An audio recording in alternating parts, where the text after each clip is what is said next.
नमो विष्णुपदाय कृष्णपृष्ठाय भूतले श्रीमते भक्तिवेदांत स्वामी इति नामिने नमस्ते सरस्वती देवी गौरवाणी प्रचारिणे निर्विशेष शून्यवादी अशतद्विषधारिणे जय श्री कृष्ण चैतन्य प्रभु नित्यानंद श्री अद्वैत गदाधर श्रीवासादि गौरभक्तवृंद हरे कृष्णा कृष्ण कृष्ण हरे हरे हरे राम राम राम हरे हरे हरे कृष्णा कृष्ण कृष्ण हरे हरे हरे राम राम राम हरे हरे हरे कृष्णा कृष्ण कृष्ण हरे हरे हरे राम राम राम हरे हरे हरे कृष्णा कृष्ण कृष्ण हरे हरे हरे राम राम राम हरे हरे हरे कृष्णा कृष्ण कृष्ण हरे हरे हरे राम राम राम हरे हरे हरे कृष्णा कृष्ण कृष्ण हरे हरे हरे राम राम हरे हरे हरे कृष्णा कृष्ण कृष्ण हरे हरे हरे राम राम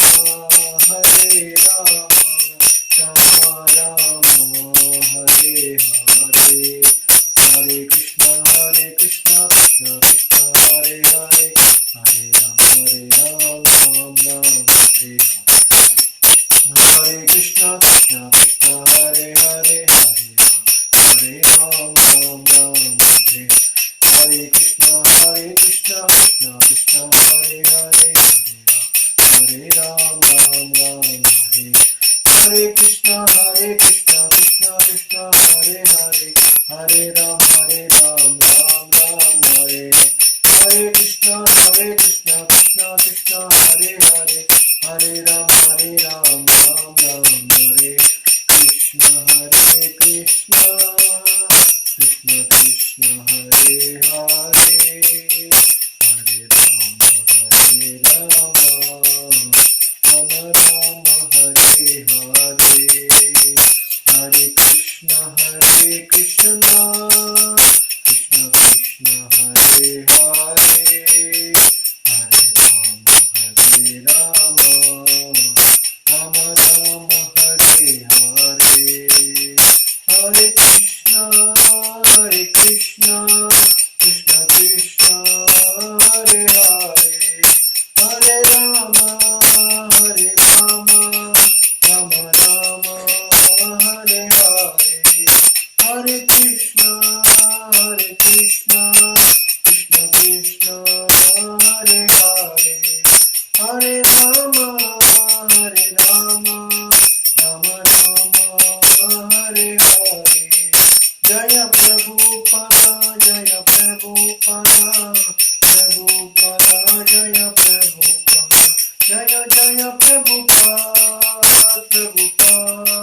హరే కృష్ణ.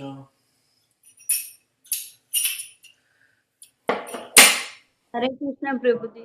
हरे कृष्ण माताजी. हरे कृष्ण प्रभु. हरे कृष्ण. ఓకే, ఈరోజు మనము ఈ 15వ అధ్యాయంలో కపిల భగవాను యొక్క ఉపదేశం గురించి ఇంకా చర్చించుకుంటూ ముందుకెళ్ళిపోదాము. ఏ విధంగానైతే మనము ఇప్పుడు ఈ 15వ అధ్యాయంలో ముఖ్యంగా ఏం చెప్పుకుంటున్నాము, మెయిన్ వచ్చేసి భగవంతుని ఏ విధంగా దర్శనం చేసుకోవాలనేది మనము ఈ యొక్క అధ్యాయం యొక్క ముఖ్య ఉద్దేశం. అంటే ఇక్కడ భగవంతుని యొక్క దివ్య రూపాన్ని ఏ విధంగా ధ్యానించాలి అనే దాని గురించి మనం ఇప్పుడు చర్చించుకుంటున్నాం అన్నమాట. ఇక్కడ దాంట్లో భాగంగా మొట్టమొదటిగా ఏం చెప్పుకున్నాము, ఇక్కడ ఎప్పుడైతే భగవంతుని యొక్క రూపాన్ని ఎప్పుడైతే మనం చూస్తున్నామో, అంతేకాదు ఆయన యొక్క దరహాసంతో అంటే నవ్వుతూ ఉన్న ఆ యొక్క అందమైన రూపాన్ని, ఆయన యొక్క లక్షణాలను ఎప్పుడైతే మనం చూస్తామో, ఎప్పుడైతే మనం ఈ యొక్క శ్రవణాన్ని, భగవంతుని గురించిన జ్ఞానాన్ని ఎప్పుడైతే మనం శ్రవణం చేస్తున్నామో, అప్పుడు ఏమైపోతారంట, భక్తిలో పూర్తిగా లీనమైపోతారని చెప్పేసి అంటున్నారు ఇక్కడ. అప్పుడు చుట్టుపక్కల ఏమి జరుగుతున్నా కానీ పట్టించుకోరు ఇక్కడ వాళ్ళు ఇక్కడ. ఎందుకంటే ఈ యొక్క ఇంద్రియాలు అనేది భౌతికమైన ఆనందం నుంచి దూరంగా వెళ్ళిపోయేసి భగవంతుని యొక్క భక్తిత సేవలో నిలిచిపోయే అవకాశం కూడా కలిగిపోతుంది ఇక్కడ. కాబట్టి అప్పుడు భక్తులు ముక్తిని కూడా కోరుకోరనే విషయం గురించి కూడా చెప్పుకోవడం కూడా జరిగిపోయింది ఇక్కడ, రైట్. సో ఈ విధంగా మనకు ముఖ్యమైన ఉద్దేశం ఏంటి, ఈ యొక్క అధ్యాయం ద్వారా ముఖ్యమైన ఉద్దేశం ఏంటంటే, శుద్ధమైన భక్తిత సేవ ఏదైతే ఉంటుందో అది ముక్తిని కోరుకోదన్నమాట. ఇక్కడ ముక్తి అనేది ఒక లక్ష్యం లాగా భక్తి ఎవరు కూడా చేయకూడదు ఇక్కడ. అది ముఖ్యమైన విషయం ఇక్కడ. ఎందుకంటే చాలా మంది భక్తి అనే మార్గంతో ఏం చేస్తున్నారు ఇక్కడ, నేను ఎందుకు భక్తి చేస్తున్నారంటే ముక్తి పొందాలి ఇక్కడ. ఎందుకంటే ఈ భౌతిక ప్రపంచంలో చాలా కష్టాలు, ఇబ్బందులు ఉన్నాయి కాబట్టి నేను ముక్తి పొందేసి ఇక్కడి నుంచి బయటపడిపోవాలి కాబట్టి అందుకని నేను భక్తి చేస్తున్నానని చెప్పేసి అనుకుంటారు ఇక్కడ మనకి, రైట్. కాకపోతే ఇక్కడ ఏమంటున్నారు, ఇక్కడ మనకి ముక్తి అనేది మనకి అవసరం లేదు ఇక్కడ. మనకి ఎప్పుడైతే భక్తి చేస్తామో ముక్తి అనేది ఆటోమేటిక్గా మనకు వచ్చేస్తుంది ఇక్కడ. కాబట్టి ఈ యొక్క చాలా మంది ఏం కోరుకుంటారు, భగవంతుని దగ్గరికి వెళ్ళేసి నాకున్న కష్టాలు తీర్చమని చెప్పి కోరుకుంటారు. లేకపోతే ఇంకేమడుగుతారు ఇక్కడ, నాకు ధనాన్ని ఇవ్వమని చెప్పి కోరుకుంటారు. లేకపోతే నాకు మంచి అందాన్ని ఇవ్వమని చెప్పేసి, లేకపోతే ఇంకా మంచిగా ఇంకా డబ్బులు సంపాదించాలని చెప్పేసి, నా కష్టాలు తీర్చమని చెప్పేసి వీటి గురించి ఎక్కువగా అడిగే వాళ్ళు చాలా మంది ఉంటారు ఇక్కడ మనకి. లేకపోతే కొంతమంది వెళ్ళి ఏమంటారు ఇక్కడ, నాకు ముక్తిని ప్రసాదించమని చెప్పి కూడా అడుగుతారన్నమాట ఇక్కడ. కానీ భక్తిలో మనం ఏం కోరుకోవాలి ఇక్కడ, భక్తిలో మనం కోరుకోవాల్సిందల్లా ఏంటంటే, నేను ఎప్పుడు కూడా నిన్ను సేవించాలి, ఆ సేవించు అవకాశాన్ని నాకు కల్పించమని చెప్పి మాత్రమే మనం కోరుకోవాలన్నమాట ఇక్కడ. ఎప్పుడైతే మన సేవ ఎప్పుడైతే పరిపూర్ణంగా అంటే చాలా శుద్ధిగా మారిపోతుందో ముక్తి అనేది మనకి ఆటోమేటిక్గా వచ్చేస్తుందని చెప్పేసి ఇక్కడ చెప్తున్నారు ఇక్కడ. అందుకనే భక్తులు ఎప్పుడు కూడా భగవంతునిలో లీనమైపోవాలని చెప్పేసి ఎప్పుడూ కోరుకోరు ఇక్కడ మనకి, రైట్. తర్వాత ఆ ముక్తి గురించి చెప్పేసి భగవంతుడు ఏం చెప్తున్నారు ఇక్కడ, తర్వాత ప్రభుపాల వారు ఏం చెప్పారు ఇక్కడ మనకి, మనం భగవంతుని ఏ విధంగా చూడాలి అనే దాని గురించి కూడా మనకి వివరించారు ఇక్కడ మనకి. మన దర్శనానికి వెళ్ళామనుకోండి, ఇప్పుడు మనకి ఆ యొక్క అక్షా విగ్రహాన్ని చూపిస్తున్నాం ఇక్కడ. కొత్త వాళ్ళు ఏమనుకుంటారు ఇక్కడ, వాళ్ళు చూసేసి చాలా అందంగా ఉంది విగ్రహం అని చెప్పేసి అనుకుంటారు ఇక్కడ మనకి. కానీ భక్తులు ఏమనుకుంటారు ఇక్కడ మనకి, భగవంతుడు మన కోసము అంటే ఒక అత్యావతారాన్ని తీసుకొని కలియుగంలో అవతరించేసి మన యొక్క భౌతికమైన ఇంద్రియాల నుంచి దూరంగా తీసుకుని వెళ్ళిపోతున్నాడు అని చెప్పేసి మనం భావిస్తాం అనమాట ఇక్కడ. ఎందుకు, నా యొక్క ఇంద్రియాలు భౌతికమైనవి కాబట్టి నా భౌతికమైన ఇంద్రియాలని వాటిని పరిపూర్ణత సాధించాలి అంటే ఏం చేయాలి, భగవంతుని యొక్క రూపాన్ని చూడాలి. కాబట్టి కృష్ణుడు ఈ అవతారంలో వచ్చాడు అని చెప్పేసి భక్తులు అనే వాళ్ళు అనుకుంటారు అన్నమాట ఇక్కడ మనకి. అది చాలా ఇంపార్టెంట్ ఇక్కడ మనకి. అందుకనే మనకి ఇక్కడ ఏం చెప్తున్నారు ఇక్కడ మనకి, భగవంతుని యొక్క రూపాన్ని ఏ విధంగా చూడాలి అనే విషయం గురించి కూడా మనము అర్థం చేసుకోవాలి ఇక్కడ. అదేవిధంగా మనం చెప్పుకున్నాం ఇక్కడ ఏ విధంగా భగవంతుని యొక్క రూపాన్ని ఏ విధంగా చూడాలో కూడా మనము చర్చించుకోవడం కూడా జరిగిపోయింది ఇక్కడ మనకి. కొత్త వాళ్ళు ఏం చేస్తారు, దేవాలయానికి వెళ్ళినప్పుడు భగవంతుని యొక్క రూపాన్ని, ముఖాన్ని మాత్రమే చూస్తారు ఇక్కడ. అసలు కిందికి ఆయన కాళ్ళని కూడా చూసే వాళ్ళు ఉండరు కొంతమంది. ఓన్లీ ముఖాన్ని దర్శనం చేసుకొని వచ్చేయడం జరిగిపోతుంది ఇక్కడ. కానీ ఇక్కడ ఏం చెప్తున్నారు ఇక్కడ మనకి, భగవంతుని ఏ విధంగా దర్శనం చేసుకోవాలో మనం చర్చించుకున్నాం ఇక్కడ. భగవంతుని యొక్క పాదాల దగ్గర నుంచి మొదలుపెట్టేసి ఆయన యొక్క కాళ్ళతోటి, తర్వాత నడుముతోటి, తన యొక్క వక్షస్థలంతో, తన యొక్క చేతులు, తన యొక్క ముఖము, నవ్వుతూ ఉండే ఆయన యొక్క ముఖారవిందం ఏదైతే ఉంటుందో, అంతేకాదు ఆయన ధరించిన నెమలి పింఛము కానీ, పిల్లల గ్రోవి కానీ, లేకపోతే తను వేసుకున్న పూలమాలలు ఏవైతే ఉన్నాయో, తను ఏదైతే వస్త్రాన్ని ధరించారో, ఇవన్నీ కూడా ఒక్కొక్కటి ఈ విధంగా దర్శించుకుంటూ వెళ్ళాలని చెప్పేసి కూడా చెప్పడం కూడా జరిగిపోయింది అన్నమాట ఇక్కడ. కాబట్టి భక్తులు అనే వాళ్ళు ఎప్పుడు కూడా ఈ విధంగా దర్శనం చేసుకుంటే ఏమైపోతుంది, మనకి ఆనందాన్ని కూడా పొందుతాము అనే విషయం గురించి కూడా ఇక్కడ చెప్పడం కూడా జరిగిపోయింది ఇక్కడ మనకి, రైట్. సో కాబట్టి భగవంతుని చూస్తేనే సరిపోదు ఇక్కడ మనకి, రైట్. దర్శనం చేస్తేనే సరిపోదు అనమాట ఇక్కడ మనకి. ఎందుకంటే ఇక్కడ ఏం చెప్పారు మనకి, శ్రవణము అదేవిధంగా ఈ యొక్క భగవంతుని యొక్క దర్శనము రెండు కలిసి వెళ్ళాలని చెప్పేసి అంటున్నారు ఇక్కడ. ఎందుకంటే ఇప్పుడు మనకి రైలు పట్టాలలో రెండు పట్టాలు ఉంటాయి ఇక్కడ మనకి. ఆ రెండు ఉంటేనే రైలు అనేది సక్రమంగా వెళ్ళిపోతుంది కదా. అదేవిధంగా మనకు కూడా ఏంటంటే ఓన్లీ దర్శనం చేసుకొని లేకపోతే భక్తియుత సేవ చేస్తేనే సరిపోతుంది అని చెప్పేసి మనం చెప్పలేము ఇక్కడ. దానితో పాటు మన శ్రవణం కూడా ఉండాలని చెప్పేసి కూడా ఇక్కడ చెప్తున్నారు ఇక్కడ మనకి. ఎందుకంటే అప్పుడు ఎప్పుడైతే మనం చూసిన రూపం ఏదైతే ఉంటుందో ఆ రూపం గురించి ఎప్పుడైతే మనం వింటామో, అంటే ఆ యొక్క గొప్పతనాన్ని, లక్షణాలని, ఆ గుణాలను ఎప్పుడైతే మనం వింటామో మనలో ఇంకేమైపోతుంది, ఆ ఆకర్షణ అనేది ఇంకా ఇంకా ఎక్కువైపోతుంది అనమాట. ఆయన చేసిన లీలలు కానీ ఇవన్నీ కూడా మనం. అందుకనే ఇప్పుడు మనకి కృష్ణ పుస్తకం ఉంది, కృష్ణుడు భగవంతుడు దేవాది దేవుడు అనే పుస్తకం ఉంది. దాంట్లో అన్నీ కూడా భగవంతుడి లీల గురించి చెప్పారు ఇక్కడ. ఏ విధంగా చిన్నప్పుడు పెరిగాడు ఇక్కడ, ఆయన వెన్నదొంగతనం ఏ విధంగా చేశాడు ఇక్కడ, మిత్రులతో ఏ విధంగా ఆడుకున్నాడు ఇక్కడ, అంతేకాకుండా రాక్షసుని ఎలా సంహరించాడు ఇక్కడ, ఇవన్నీ చెప్పడం జరిగిపోయింది అనమాట ఇక్కడ. కాబట్టి రెండు రకాల విధులు ఉంటాయి ఇక్కడ. ఒకటి పంచరాత్రిక విధి, ఇంకొకటి భాగవత విధి అనమాట. పంచరాత్రిక విధి అంటే ఏంటంటే మందిరంలోకి వెళ్ళేసి భగవంతుడికి స్వయంగా అర్చన చేయడము, ఇవన్నీ కూడా పంచరాత్రిక విధి అంటారు ఇక్కడ. భాగవత విధి అంటే ఏంటి, ఇక్కడ మనం వినాలన్నమాట. మనం వినడం అనేది చేయాలి. భగవద్గీత, శ్రీమద్ భాగవతం లాంటి గ్రంథాలు కూడా మనం వినడం అనేది కూడా మనం చేయాలన్నమాట. అప్పుడు ఏం చేస్తాం మనం ఇక్కడ, ఎప్పుడైతే మనము వింటుంటామో, ఓన్లీ చూడడంతో పాటు ఎప్పుడైతే మనం వింటామో అప్పుడు ఏమైపోతుంది, మనము భగవంతుని చూడగలుగుతాము, ఆయనతో మాట్లాడగలుగుతాము. అంతేకాదు దాని ద్వారా ఏమైపోతుంది, భగవంతునితో మనకి సమయాన్ని కూడా మనం స్పెండ్ చేయొచ్చు అనమాట. ఈ విధంగా భగవంతునితో మన యొక్క సంబంధాన్ని కూడా పెంచుకుంటూ వెళ్ళిపోవచ్చు ఇక్కడ మనకి. ఇది చాలా ఇంపార్టెంట్ ఇక్కడ మనకి. అందుకనే ఈ శ్లోకంలో ఏం చెప్తున్నారంటే మనకి ఏ విధంగా భక్తి మార్గంలో ఇంకా ఇంకా ముందుకు వెళ్ళిపోవాలి అనే దాని గురించి కూడా చెప్పడం అనేది జరిగిపోయింది ఇక్కడ మనకి. సో కాబట్టి మనం ఓన్లీ చూడడం వరకే కాదు, దాని నుంచి ఇంకా కొంచెం ముందుకు వెళ్ళిపోవాలన్నమాట ఇక్కడ. అప్పుడు ఏమైపోతుంది, మన యొక్క హృదయం కూడా భగవంతునితోని కట్టివేయబడిపోతుంది అనమాట ఇక్కడ. ఎందుకు, భగవంతుని ఓన్లీ మనం చూడట్లేము, ఆయన గురించి వినేసి దాని ద్వారా ఆయన ద్వారా చూసుకుంటూ ఆనందాన్ని పొందుతున్నాం కాబట్టి ఇక్కడ మనకి. స్టార్టింగ్లో మనకి అంటే మామూలుగా ఏంటి, భక్తి మార్గంలోకి వచ్చినప్పుడు కొంతమందికి కొన్ని మారిపోవు. ఎందుకంటే భౌతికంగా ఏవైతే మనకు ఉన్నాయో వాటి గురించి ఆలోచిస్తూ ఉంటాం ఇక్కడ. మన ధనం గురించి కానీ, లేకపోతే మన యొక్క పేరు పలుకుబడి, లేకపోతే ఆనందించాలి, లేకపోతే సమాజంలో మన యొక్క స్టేటస్, ఇంద్రియ తృప్తి పొందడము, ఈ యొక్క ఏవైతే ఉంటాయో ఇవన్నీ ఉంటాయి, అవన్నీ పోవన్నమాట ఇక్కడ మనకి.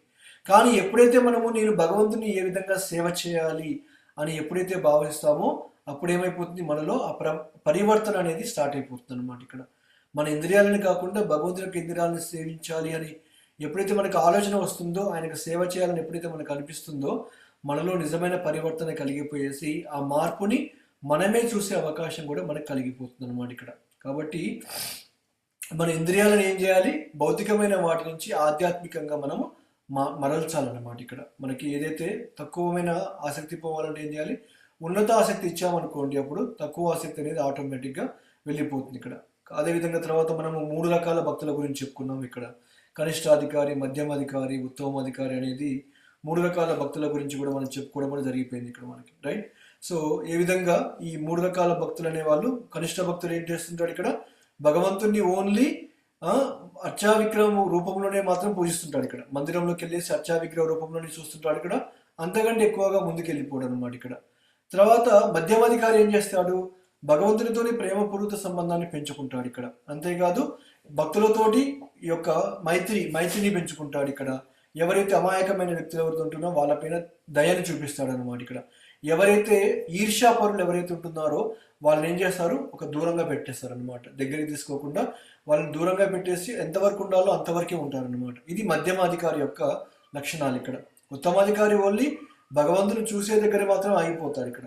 మధ్యమాధికారి ఏంటి ఇక్కడ, అంతకంటే ముందుకెళ్ళిపోయేసి తను ఉన్న స్థితిని అర్థం చేసుకొని భగవంతుని మీద ప్రేమను ఏ విధంగా పెంచుకోవాలి ఇక్కడ, భక్తులతోని ఈ యొక్క స్నేహ మిత్రత్వాన్ని ఏ విధంగా పెంచుకుంటూ పోవాలి ఇక్కడ, అమాయకమైన వాళ్ళని ఏ విధంగా దయని చూపెట్టాలి, ఈర్ష్యాపరులని ఎంతగా దూరంగా ఉంచాలనే దాని గురించి కూడా చెప్పడం కూడా జరిగిపోయింది అనమాట ఇక్కడ. కాబట్టి ఇది చాలా ఇంపార్టెంట్ ఇక్కడ మనకి. అది మధ్యమాధికారి.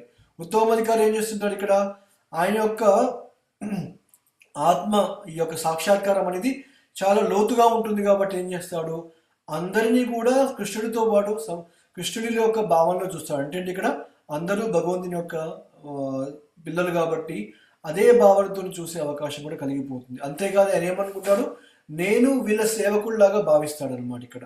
అది ఉత్తమాధికారి యొక్క గొప్పతనం. అంతేకాదు నేను వీళ్ళందరికంటే కూడా పతనం చెందిన వాడిని అని చెప్పేసి కూడా చెప్పడం కూడా జరిగిపోతుంది అనమాట ఇక్కడ. కాబట్టి ఈ విధంగా ఏమైపోతుంది, మనము వాళ్ళు భక్తిలో మనకి ఈ విషయాలను తెలుసుకున్నప్పుడు ఏమైపోతుంది, మనం కూడా ఎలా ఉన్నాము, ఎక్కడ ఉన్నాము, దాని నుంచి ఇంకా ముందుకు ఏ విధంగా వెళ్ళాలి అనే దాని గురించి కూడా తెలుసుకునే అవకాశం అనేది కలుగుతుంది ఇక్కడ. అందుకనే భాగవతం అనేది ఎందుకు వినమని చెప్పేసి అన్నారు ఇక్కడ మనకి.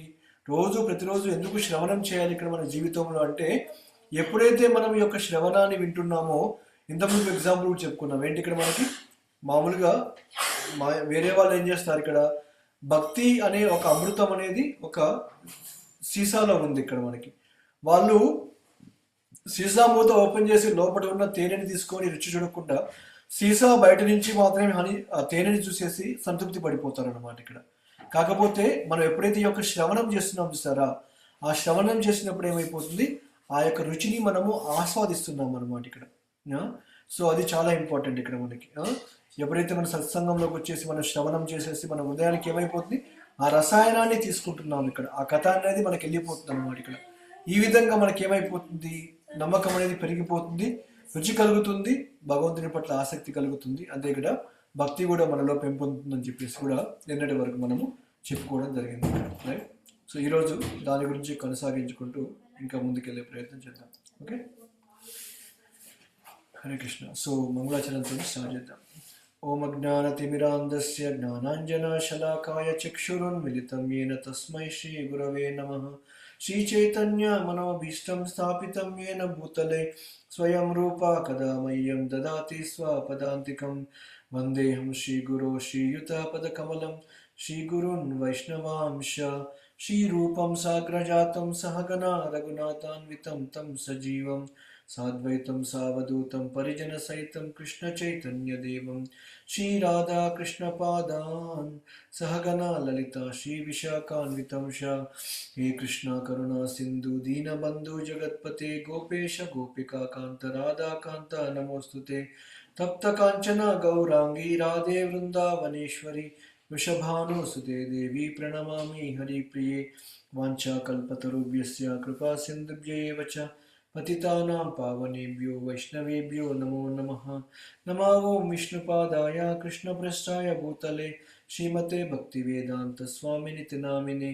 నమస్తే సరస్వతీ దేవి గౌరవాణి ప్రచారిణే నిర్విశేష శూన్యవాది పాశ్చాత్య దేశతారిణే. జయ శ్రీ కృష్ణ చైతన్య ప్రభు నిత్యానంద శ్రీ అద్వైత గదాధర శ్రీవాసాది గౌరభక్తవృంద. హరే కృష్ణ కృష్ణ కృష్ణ హరే హరే, హరే రామ రామ రామ హరే హరే. హరే కృష్ణ. అందరూ ఈ మంగళాచరణ ప్రేయర్స్ నేర్చుకున్నారని అనుకుంటున్నాను ఇక్కడ. ఎందుకంటే మన భగవద్గీత ఉపోద్ఘాతంలో మొట్టమొదటిగా ఇవన్నీ ఉంటాయి, శ్లోకాలన్నీ కూడా ఉంటాయి ఇక్కడ. అందరూ కూడా తప్పకుండా నేర్చుకోండి. దాంట్లో మీనింగ్ కూడా ఉంది ఇక్కడ మనకి. మనము భగవంతుని దగ్గరికి వెళ్ళామనుకోండి, ప్రభుపాల వారి దగ్గరికి వెళ్ళినప్పుడు ప్రభుపాల వారికి ప్రణామమంత్రం చెప్పాలి. రాధాకృష్ణ దగ్గరికి వెళ్ళినప్పుడు రాధాకృష్ణ యొక్క ప్రణామమంత్రం చెప్పాలి ఇక్కడ. వైష్ణవులు కలిసినప్పుడు వైష్ణవ ప్రణామం చెప్పాలి ఇక్కడ. అదే పంచతత్వ చైతన్య మహాప్రభు నిత్యానంద ప్రభు వాళ్ళని కలిసినప్పుడు వాళ్ళ యొక్క ప్రణామ మంత్రాన్ని కూడా మనం చెప్పాలన్నమాట. కాబట్టి మనం ఇవి ఏవైతే ఈ యొక్క మంగళాచరణ ఏదైతే ఉంటుందో, మనం మంగళాచరణ అంటే ఏంటి, ఇక్కడ మనము ఆ ఆస్పీషియస్నెస్ తీసుకొస్తున్నాం అనమాట. మనం ఏదైనా కార్యం చేసినప్పుడు ఏం చేస్తాం, మనము మంచి జరగాలని చెప్పేసి కొన్ని ప్రార్థనలు చేస్తుంటారు, కొన్ని మంత్రాలు చెప్తుంటారు ఇక్కడ. ఇది అలానే అనమాట. ఇక్కడ మనం ఇది తప్పనిసరిగా నేర్చుకోవడం కాదు, మీనింగ్ కూడా తెలియాలి మనకి. ఎందుకంటే అది చెప్పినప్పుడు ఎప్పుడైతే ఆ మీనింగ్ గురించి మనం ధ్యానం చేస్తుంటామో, ఎందుకు చెప్తున్నాం అనే విషయం అనేది అర్థమవుతుంది మనకి. ఓకే, సో మీరు చెప్పినప్పుడు తప్పనిసరిగా ఆ శ్లోకంతో పాటు మీనింగ్ కూడా చదవండి. రోజు ఇప్పుడు మందిరానికి వెళ్ళాం, ఇంట్లో పూజ చేస్తున్నారు అనుకోండి, పూజ చేస్తున్నప్పుడు ఇది చెప్పినప్పుడు ఏం చేస్తారు, ఓన్లీ శ్లోకా చదువుకుంటూ వెళ్ళిపోకండి. అది తెలిసేంత వరకు, అర్థం తెలిసేంత వరకు శ్లోకము దాని యొక్క అర్థం కూడా చెప్పుకుంటూ వెళ్తే అప్పుడు మనము చేసిన దానికి అంటే ఆ భావన అనేది సరిగ్గా ఉంటుంది అనమాట. ఓకే, సో అది చేయడానికి ప్రయత్నించండి అందరూ. ఈరోజు ఇంకా దీన్ని చేసుకుంటూ ముందుకు వెళ్ళిపోదాం. ఇక్కడ ఇంకేం చెప్తున్నారు ఇక్కడ అంటే భగవంతుని యొక్క దివ్యమైన రూపాన్ని ఏ విధంగా ధ్యానించాలి అనే విషయం గురించి ఈరోజు కూడా చర్చించుకునే ప్రయత్నం అనేది మనం చేద్దాం. Okay, yeah. సో నిన్న ఏం చెప్పుకున్నాము? ఉత్తమాధికారి యొక్క లక్షణాల గురించి చెప్పుకున్నాం అనుకున్నాము. మధ్యమాధికారి యొక్క లక్షణాల గురించి కొన్ని స్టార్ట్ చేసాము ఇక్కడ మనం. ఈ మధ్యమాధికారి ఒక నిమిషం.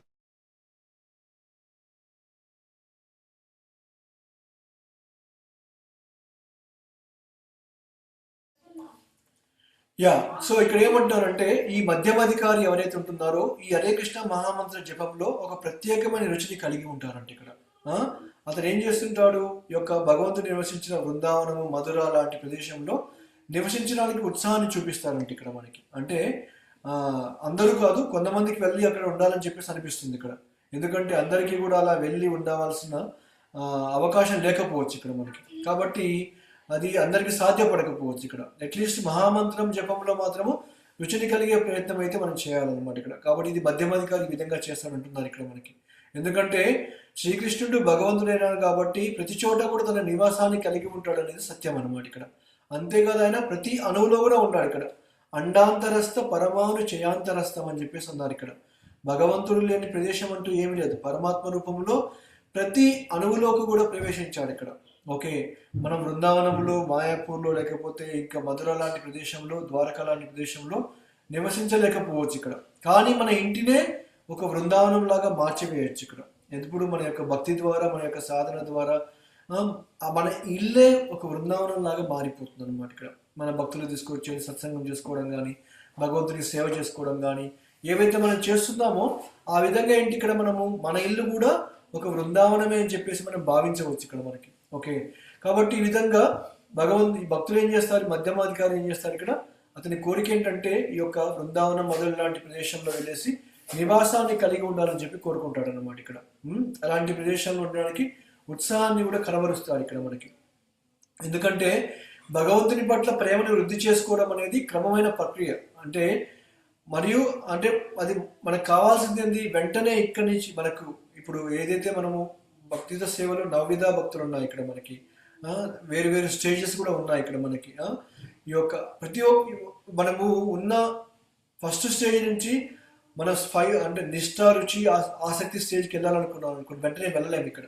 కాకపోతే ఏం చేయాలి? క్రమంగా దాన్ని పెంపొందించుకుంటూ వెళ్ళిపోవాలన్నమాట ఇక్కడ మనకి. అందుకనే మనకి ఏం చెప్పారు? భక్తి మార్గంలో మనకి ఒక్కొక్క స్థితిని తీసుకొచ్చారు. ఫస్ట్ నమ్మకం ఉండాలి, శ్రద్ధ ఉండాలి ఇక్కడ. తర్వాత భజన క్రియ చేయాలి, సాధు సంఘం ఉండాలి ఇక్కడ, అనర్థ నివృత్తి వెళ్ళిపోవాలి. తర్వాత నిష్ఠ వస్తుంది, మనకి రుచి కలుగుతుంది, ఆసక్తి వస్తుంది, భావానికి వెళ్ళిపోతాము, చివరికి ప్రేమకు వెళ్ళిపోతాము అనమాట ఇక్కడ. ఇవంతా కూడా ఒక క్రమమైన ప్రక్రియ ప్రకారం వెళ్ళిపోవాలి ఇక్కడ. ఎప్పుడు కూడా మనము ఈ యొక్క శ్రద్ధ నుంచి మనము రుచి నిష్ఠకి వెళ్ళిపోవాలని చెప్పేసి మనము భావించకూడదు ఇక్కడ. ఎందుకంటే ఇంతకుముందుకు ఏం చెప్పుకున్నాం మనము? ఈ భక్తి అనేది ఒక నిత్యం లాంటిది ఇక్కడ మనకి. నిత్యంలో మనకి మెట్లు ఉంటాయి ఇక్కడ కదా. మనము ఎప్పుడు కూడా ఒక మెట్టు తర్వాత తీసేసి అడుగు ఇంకొక మెట్టు పైన వేస్తాం ఇక్కడ. అంతేగాని ఒక 4-5 మెట్లు దాటేసి ఒక 5-6 మెట్టు మీద ఎప్పుడు కూడా కాలు వేయం ఇక్కడ. ఒకవేళ వేయాలని ప్రయత్నించిన ఏం చేస్తాము? కింద పడిపోతారు కదా. భక్తి కూడా అలాంటిది అనమాట. క్రమంగా మనం భక్తి చేసుకుంటూ వెళ్ళిపోవాలి తప్పిస్తే సడన్గా శుద్ధి అయిపోవాలి ఇక్కడ, నేను శుద్ధ భక్తుని అయిపోవాలి అనే భావన మనకి రాకూడదు అనమాట ఇక్కడ. అది అందరూ కూడా ఆ స్థితిలో ఉండాలి ఇక్కడ మనకి. కాబట్టి విశ్వాసం లేకుండా కృష్ణ చైతన్యంలో అభివృద్ధి సాధించడం అనేది సాధ్యం కాదు ఇక్కడ. ఓకేనా?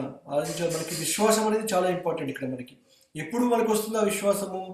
ఎప్పుడైతే భగవద్గీత, భాగవతాన్ని యథాతథంగా అర్థం చేసుకుంటామో అప్పుడు విశ్వాసం అనేది మనకు వస్తుంది అనమాట ఇక్కడ మనకి.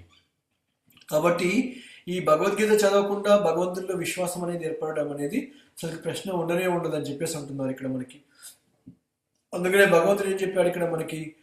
ఆయన యొక్క ఉపదేశాలపైన విశ్వాసం ఉండాలని చెప్పారు ఇక్కడ. సర్వధర్మాన్ పరిత్యజ్య మామేకం శరణం రజ అహం త్వం సర్వ పాపేభ్యో మోక్ష ఇష్యామి మా శుచః అని చెప్పేసి అన్నాడు ఇక్కడ. అంటే ఇక్కడ అన్ని ధర్మాలను విడిచిపెట్టేసి నాకు శరణాగతి పొందమని చెప్పేసి అన్నాడు. అప్పుడు ఏం చేశాడు భగవంతుడు? మీకు నేను శరణాగతి కూడా ఇస్తానని చెప్పేసి అన్నాడు అనమాట ఇక్కడ మనకి. రక్షణ కూడా కల్పిస్తానని చెప్పేసి అన్నాడు ఇక్కడ మనకి. కాబట్టి మనము ఈ యొక్క భగవద్గీతని మొట్టమొదటిగా విశ్వాసాన్ని పెంచుకోవాలి. భగవంతుడు ఏ విధంగా అయితే అర్జునుడికి చెప్పాడో మనము కూడా అదే భావనతోని భగవంతుని యొక్క భగవద్గీతని మనం వినాలి ఇక్కడ మనకి. అందుకని ఏం చెప్పారంటే ఈ యొక్క కృష్ణదాస్ కవిరాజ్ గోస్వామి అనే ఒక ఆచార్యుడు ఏం చెప్పారంటే, శ్రద్ధ శబ్దే విశ్వాసేకాయ సుదృఢ నిశ్చయ్ కృష్ణ భక్తి కోయిలే సర్వకర్మ కృత హోయ్ అని చెప్పేసి అన్నారు ఇక్కడ మనకి. అంటే ఇక్కడ మనకి శ్రీకృష్ణ భగవానుడికి ప్రేమపూరితమైన భక్తితో సేవని చేయటం వలన మనకి ఏమైపోతాయంటే మన కర్మలన్నీ కూడా సహజంగానే నెరవేర్చిన వారు అవుతాం అని చెప్పేసి అంటున్నారు ఇక్కడ. ఇతర కర్మలన్నింటినీ కూడా సహజంగా నెరవేర్చడం అంటున్నారు ఇక్కడ.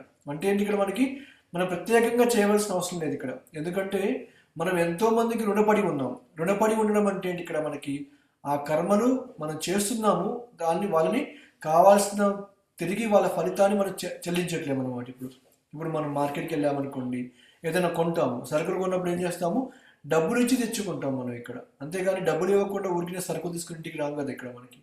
అదేవిధంగా కొన్ని ఏవైతే ఉన్నాయో అవన్నీ మనం ఉచితంగా తీసుకుంటున్నాం. ఇప్పుడు ఏవైతే మనం తీసుకునే నీరు కానీ, పీల్చే గాలి కానీ, లేకపోతే అనుభవించే ఈ యొక్క ప్రకృతి కానీ ఇక్కడ ఇవన్నీ ఏంటి ఇక్కడ మనకి మనం ఉండే ఇప్పుడు మన ఇల్లు కూడా చెప్పాలంటే ఇక్కడ ఎందుకు అవేది మనం సృష్టించింది కాదు. ఇక్కడ ఈ పంచభూతాల నుంచి అన్ని తయారు చేశారు. ఇటుకలు, సిమెంటు, రాళ్ళు ఇవన్నీ కూడా పంచభూతాల నుంచి వచ్చినాయి అన్నమాట ఇక్కడ. అంటే ఏంటి ఇక్కడ ఈ విధంగా ప్రతి ద్వారా ఏం చేస్తున్నాము, మనము ఆ కర్మానుబంధానికి లోనైపోతున్నాము ఇక్కడ. ఎప్పుడైతే మనము భగవంతునికి ప్రేమపూరిత భక్తితో సేవ చేస్తున్నామో అప్పుడు ఏమైపోతుందంట, ఈ ఇతర కర్మలన్నింటి కూడా సహజంగానే నెరవేర్చిన వాళ్ళం అవుతామని చెప్పేసి అంటున్నారు ఇక్కడ మనకి.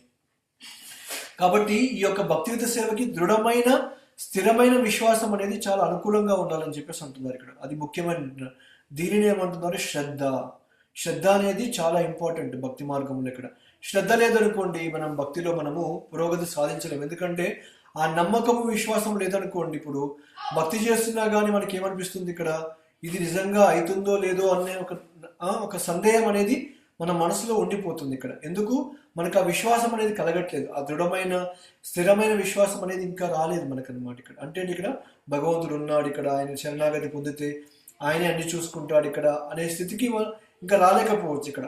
కాబట్టి ఈ శ్రద్ధ అనేది మెల్లమెల్లగా పెంచుకుంటూ వెళ్ళిపోవాలి ఇక్కడ మనకి. అది చాలా ఇంపార్టెంట్ ఇక్కడ మనకి. భగవంతుడు ఆయన ఏం చెప్పాడు, నేను కేవలము పురుషుణ్ణే కాకుండా ఈశ్వర పరమకృష్ణ అని చెప్పి అనుకుని ఏం చెప్పాడు, నేను దేవాది దేవుణ్ణి, తనకంటే అధికులు ఎవరు కూడా లేరని చెప్పేసి భగవద్గీతలో క్లియర్గా చెప్పారు ఇక్కడ మనకి. నేనే అన్నిటికీ ముఖ్యమైన వాడిని, అంతేకాదు నేను భగవంతుడిని కూడా, నాకంటే అధికమైన వాళ్ళు ఎవరు కూడా లేరని చెప్పేసి చెప్పారు ఇక్కడ మనకి. కాబట్టి ఈ విధంగా భగవంతుని యొక్క ఉపదేశాలపైన విశ్వాసం కలిగి ఉన్నామనుకోండి, అలాంటి వాళ్ళని ఏమంటున్నారు ఇక్కడ, విశ్వాసం కలిగిన వారని చెప్పేసి ఇక్కడ చెప్తున్నారు అనమాట. ఇక్కడ భగవంతుడు ఏదైతే చెప్పాడో, శాస్త్రాల్లో ఆయన గురించి ఏదైతే చెప్తున్నారో, భక్తులు ఏ విధంగానైతే ఆయన గురించి కొనియాడుతున్నారో వాటన్నింటినీ కూడా మనం విశ్వసించాలి ఇక్కడ. ఓకే, సందేహించకూడదు అన్నమాట ఇక్కడ మనకి. ఎందుకు, అవి నిజంగా జరిగినవి, ఆయన స్వయంగా వచ్చి చేశాడు, ఆయన చేసిన లీలనే మనం అన్ని చర్చించుకుంటున్నాం ఇక్కడ. కానీ ఈ నిరాకారవాదులు ఎవరైతే ఉంటున్నారో వాళ్ళు భగవద్గీత చదివినప్పటికీ కూడా భగవంతునికి ఆకారం లేదని చెప్పి భావిస్తారు ఇక్కడ. వాళ్ళు సాకారవాదులుగా భావించారు అన్నమాట ఇక్కడ. వాళ్ళు భగవంతునికి నిరాకారం అని చెప్పేసి అనుకుంటాడు ఇక్కడ. నిరాకారమైన వ్యక్తి ఒక ఒక మాటలు ఎలా మాట్లాడగలుగుతాడు, ఒక భగవద్గీతను ఏ విధంగా చెప్పగలుగుతాడు అనే ఒక ఆలోచన వాళ్ళకి లేకుండా పోయిందన్నమాట ఇక్కడ చెప్పాలంటే ఇక్కడ.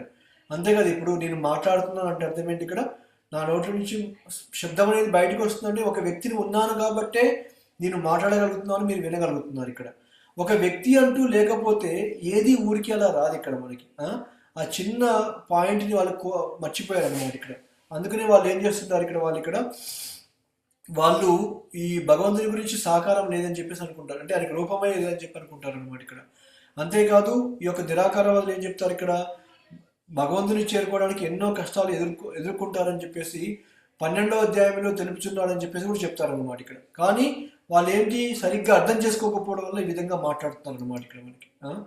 క్లేశోదిగతారశేషం అవ్యక్తాశక్త చేతసం అవ్యక్తాహి గతిర్దుక్తం దేహో అద్భిర్ వాప్యతే అని చెప్పేసి అన్నారు ఇక్కడ. అంటే ఇక్కడ అగోచరమైన నిరాకార బ్రహ్మమందు ఆసక్తితో కూడిన మనస్సు గల వారికి అభ్యుదయము చాలా క్లేశకరం అని చెప్పేసి అంటున్నారు ఇక్కడ. అంటే ఇక్కడ వాళ్ళు ఏం చేస్తున్నారు, అగోచరమైన నిరాకారం అంటే అసలు ఊహింపదగనిది ఏవైతే నిరాకార బ్రహ్మం ఏదైతే ఉంటుందో దానిపైన వీళ్ళు ఆసక్తి కనబరుస్తున్నారు ఇక్కడ మనకి. దాని మీద ఆసక్తి కనుకొని దానివల్ల ఏమైపోతుంది, వాళ్ళలో ఈ యొక్క అభివృద్ధి అనేది వాళ్ళకి కనపడట్లేదు ఇక్కడ మనకి. ఆ విధంగా ఏం చేస్తున్నారు ఇక్కడ, అలాంటి వాళ్ళు ప్రగతి సాధించలేక ఏం చేస్తున్నారు, బద్ధ జీవితంలో ఎల్లప్పుడూ కష్టాలని తీసుకుంటూనే వెళ్ళిపోతున్నారు ఇక్కడ మనకి. కాబట్టి ఈ నిరాకార బ్రహ్మాన్ని అర్థం చేసుకోవడం అంటే ఏంటంటే ఆ సూర్యకాంతిని అర్థం చేసుకోవడం ఉంటుందని చెప్పేసి మనం అర్థం చేసుకోవాలి ఇక్కడ మనకి.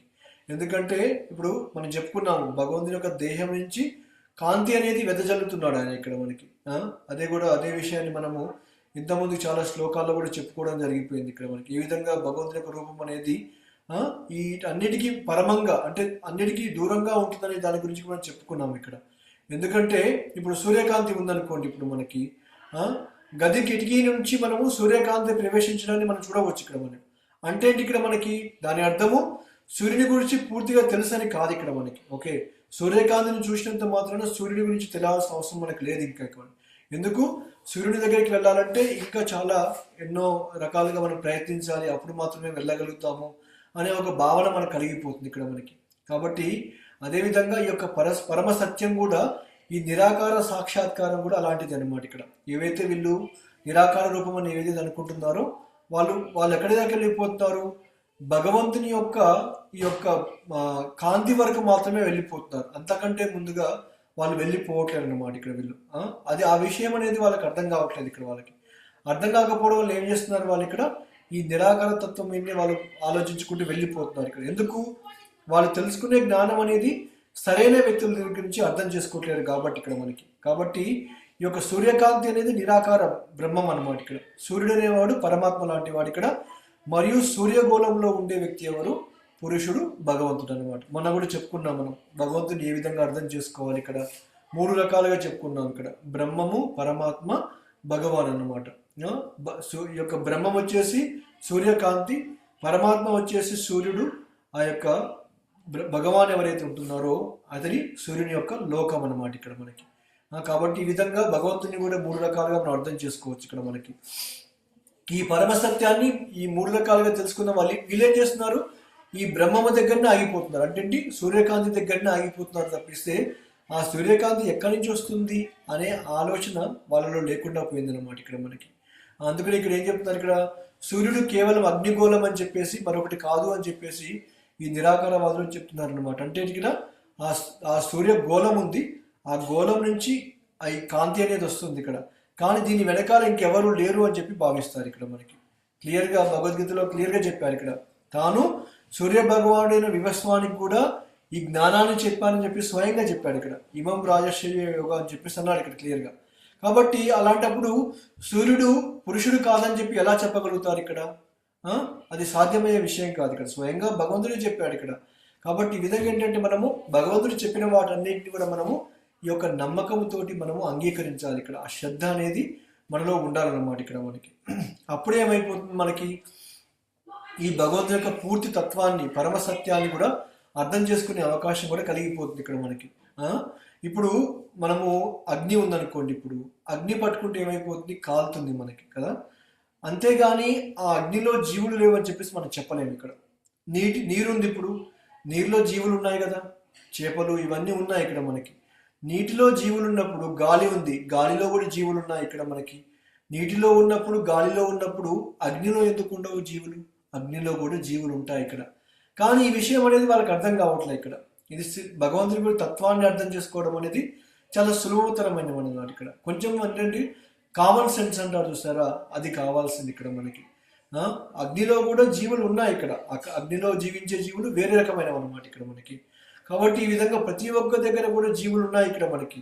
కాకపోతే ఏమైపోయింది ఇక్కడ, మనము వాళ్ళకి అర్థం చేసుకునే ఆ జ్ఞానం అనేది లేకుండా పోయింది అనమాట ఇక్కడ. మనం ఇక్కడ జీవిస్తున్నాం ఇక్కడ. ఇది భూమి అనేది కూడా ఒక మట్టితోని తయారు చేయబడింది అనమాట ఇక్కడ. అంతేకాదు ఇక్కడ మనం ఏం చేస్తున్నాం, ఇక్కడ మన శరీరాలు కూడా చెప్పాలంటే ఇదంతా ఒక మట్టి మాత్రమే. ఎందుకు, మనం ఇప్పుడు చనిపోయిన తర్వాత దహనం చేసినాక ఏం చేస్తారు, ఇదంతా కూడా మళ్ళీ మట్టిలో కలిసిపోతుంది ఇక్కడ, బూడిదలాగా మారిపోతుంది ఇక్కడ. ఆ బూడిద అంటే ఇక్కడ చివరికి అది మట్టినే. మనం చెప్పాలంటే ఇప్పుడు మనం కట్టెల పొయ్యి మీద మంట పెట్టామనుకోండి, ఆ చివరికి కట్టెలు మొత్తం కాలిపోయేసి ఆ బొగ్గులు కూడా మొత్తం కాలిపోయినాక ఏమైపోతుంది, బూడిదే మిగిలిపోతుంది ఇక్కడ కదా. అదేవిధంగా ఈ దేహం కూడా బయటికి కనపడడానికి ఇంత మంచిగా కనిపించవచ్చు ఇక్కడ మనకి. కానీ ఈ దేహం కూడా ఎక్కడి నుంచి వచ్చింది, మట్టి నుంచి వచ్చింది అనమాట ఇక్కడ మనకి. ఆ? కాబట్టి మన జీవుని యొక్క దేహం ఏ విధంగా అయితే ఇక్కడ ఉండడానికి నివాసం అయిందో అదేవిధంగా వేరు వేరు రూపాల్లో జీవులు అనేది ఉన్నాయి. ఇక్కడ నీటిలో ఉన్నాయి, వాయువులో ఉన్నాయి, అగ్నిలో కూడా జీవులు ఉండడం జరిగిపోయింది అనమాట ఇక్కడ. అదేవిధంగా సూర్యదేవుడు కూడా అగ్నిలో నివసించగలిగే శరీరాన్ని ఆయన కలిగి ఉన్నాడు అనమాట ఇక్కడ.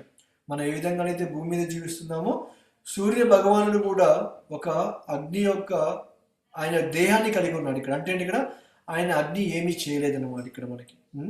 సో ఈ విధంగా ఏంటంటే మనకి భగవంతుని యొక్క రూపాన్ని ఏ విధంగా అనుభూతి చెందవచ్చు ఇక్కడ మనకి, రైట్? రూపాన్ని ఏ విధంగా ధ్యానించాలి అనే ముఖ్యమైన ఉద్దేశంతో ఈ శ్లోకంలో మనం చర్చించుకుంటున్నాం ఇక్కడ. కాబట్టి భగవంతుని యొక్క రూపం అనేది సచ్చిదానంద విగ్రహ రూపం ఇక్కడ. అంటే ఇక్కడ ఆయన శాశ్వతంగా ఉంటాడు, పూర్తి జ్ఞానాన్ని కలిగి ఉంటాడు, అంతేకాదు పూర్తిగా ఆనందదాయకమైన స్వరూపాన్ని కూడా కలిగి ఉన్న వ్యక్తి ఆయన సాకార పురుషుడు అనమాట ఇక్కడ. ఆయన ఒక వ్యక్తి అనే దాని గురించి వాళ్ళకి అర్థం కావట్లేదు ఇక్కడ. భక్తులకు మాత్రమే ఈ విషయం అనేది తెలుస్తుంది ఇక్కడ మనకి. ఇక్కడ సత్ అంటే ఏంటి? ఇక్కడ మనకి సత్ లక్షణం అంటే సాక్షాత్కారం ఇక్కడ. భగవంతుని అర్థం చేసుకోవడము, ఆయన లక్షణాలన్నింటినీ అర్థం చేసుకోవడమే ఈ యొక్క భగవంతుని యొక్క ఆనంద లక్షణాన్ని మనం చూడడం అనమాట ఇక్కడ మనకి. ఎప్పుడైతే భగవంతుడి గురించి లీలను వింటున్నామో దాని ద్వారా మనం ఆనందం పొందుతున్నాం అంటే అర్థం ఏంటి? ఇక్కడ మనకి ఒక ఆయన చేసిన లీలలు ఏవైతే ఉంటాయో నిజం అని చెప్పి మనం భావిస్తున్నాం. కాబట్టి ఇప్పుడు మన పిల్లలు ఉన్నారు అనుకోండి, వాళ్ళు చిన్నప్పుడు ఎన్నో రకాల ముద్దు మాటలు మాట్లాడుకుంటూ చాలా పనులు చేస్తుంటారు ఇక్కడ. అది చూసినప్పుడు ఏమైపోతుంది? మనకి ఆనందం అనేది కలిగిపోతుంది ఇక్కడ. ఎందుకు? కొన్ని లక్షణాలు వాళ్ళు ప్రదర్శిస్తున్నారు కాబట్టి ఇక్కడ. అదేవిధంగా భగవంతుడు చేసిన లీలల గురించి ఎప్పుడైతే మనం వింటుంటామో దాని ద్వారా మనం కూడా ఆనందాన్ని పొందుతున్నాం ఇక్కడ మనకి. భగవంతుడు వేణువుని ఉదిస్తున్నాడు ఇక్కడ, అంతేకాదు ఆయన రాధారాణితో కలిసి ఉన్నాడు ఇక్కడ మనకి. ఈ విధంగా భగవంతుడు వేరు వేరు రకాలుగా విస్తరించాడు అనమాట ఇక్కడ మనకి. అంతేకాదు గోపికలు కూడా రాధారాణి యొక్క విస్తరణలు ఇక్కడ, భగవంతుని యొక్క వేరు వేరు అవతారాలు ఉన్నాయి ఇక్కడ మనకి. ఇవన్నీ ఎందుకు వచ్చాయి ఇక్కడ అంటే మనకు ఆనందాన్ని ఇవ్వడం కోసం అనమాట ఇక్కడ. భగవంతుడు ఇన్ని రకాలుగా ఎందుకు విస్తరించిపోయాడు? బద్ధ జీవులమైన మనకేం కావాలి? ఎప్పుడు కూడా వెరైటీ కావాలి ఇక్కడ. ఎందుకంటే రోజు తిన్నదే మనం తినట్లేము ఇక్కడ. ఎందుకు? మనకి వెరైటీ కావాలి. ఈరోజు దోశ చేస్తే రేపు ఇడ్లీ, లేకపోతే వడ, బోండా, లేకపోతే ఇంకేదో. ఉదయం బ్రేక్ఫాస్ట్ ఒకటి చేస్తే మధ్యాహ్నం ఇంకొకటి, మళ్ళీ డిన్నర్కి ఇంకొకటి ఇక్కడ. అంటే ఇక్కడ వెరైటీ కోసం వెతుక్కుంటూ వెళ్ళిపోతున్నాం ఇక్కడ. అందుకనే భగవంతుడు ఏం చేస్తాడు ఇక్కడ? మనకి ఆనందాన్ని చేకూర్చడం కోసం ఆయన కూడా ఏం చేశాడు? వెరైటీ వేరు వేరు అవతారాల్లో వచ్చాడనమాట ఇక్కడ. రాముడిగా వచ్చాడు, నరసింహస్వామిగా వచ్చాడు ఇక్కడ, కృష్ణుడిగా వచ్చాడు ఇక్కడ మనకి, తర్వాత వామన దేవుడిగా వచ్చాడు ఇక్కడ. ఇలా వేరు వేరు అవతారంలో వచ్చేసి వేరు వేరు లీలలు చేసేసి ఎన్నో రకాలుగా మనకి ఏం చేస్తున్నాడు? ఈ ఆనందాన్ని ప్రసాదిస్తున్నాడు అనమాట భగవంతుడు ఇక్కడ. కాబట్టి భగవంతుని యొక్క రూపం అనేది ఆనంద చిన్మయ రూపం అనమాట ఇక్కడ మనకి. ఈ యొక్క బ్రహ్మ సాక్షాత్కారం ఏంటంటే ఆ సత్ అనే భాగం యొక్క సాక్షాత్కారం మాత్రమే బ్రహ్మ సాక్షాత్కారం ఇక్కడ మనకి. 3 రకాలని చెప్పుకున్నాం కదా, సత్, చిత్, ఆనందం ఇక్కడ. సత్ అంటేనేమో ఎప్పటికీ ఉండిపోయేది, అంటే శాశ్వతమైనది ఇక్కడ. చిత్ అంటేనేమో జ్ఞానము, సచ్చిత్. ఆనందం అంటే ఏంటి? మనకి తెలిసిందే, ఆనందదాయకమైనది అనమాట ఇక్కడ. సో ఈ విధంగా ఆ బ్రహ్మతత్వం అంటే ఏంటంటే ఇక్కడ మనకి ఈ యొక్క బ్రహ్మం యొక్క సాక్షాత్కారం అంటే సత్ ఒక తత్వాన్ని అర్థం చేసుకోవడం ఇక్కడ మనకి. పరమాత్మ తత్వం అంటే ఏంటి? ఆ చిత్ యొక్క భాగం ఏదైతే ఉంటుందో దాని యొక్క సాక్షాత్కారాన్ని పొందడం ఇక్కడ. భగవంతుని యొక్క సాక్షాత్కారం అనేది ఆనంద విభాగం యొక్క సాక్షాత్కారం ఇక్కడ. మూడింటిని కూడా మూడింటితో పోల్చారన్నమాట ఇక్కడ మనకి. అందుకనే భగవంతుని ఏం చెప్పారు? ఆనందమయోభ్యాసాత్ అని చెప్పేసి వేదాలలో కూడా చెప్పడం జరిగిపోయింది ఇక్కడ మనకి. ఎందుకు? భగవంతుడు ఈ లీలలన్నీ కూడా బృందావనంలో ఎల్లప్పుడూ ఆయన లీలలు చేస్తున్నాడు కాబట్టి ఆ లీలలు కూడా ఎంతో ఆనందంతో కూడుకున్నాయి అన్నమాట ఇక్కడ మనం భక్తులమైన మనం ఏం చేస్తున్నారు ఇక్కడ? సచ్చిత్ ఆనంద రూపమైన భగవంతుని పూజిస్తున్నాం ఇక్కడ.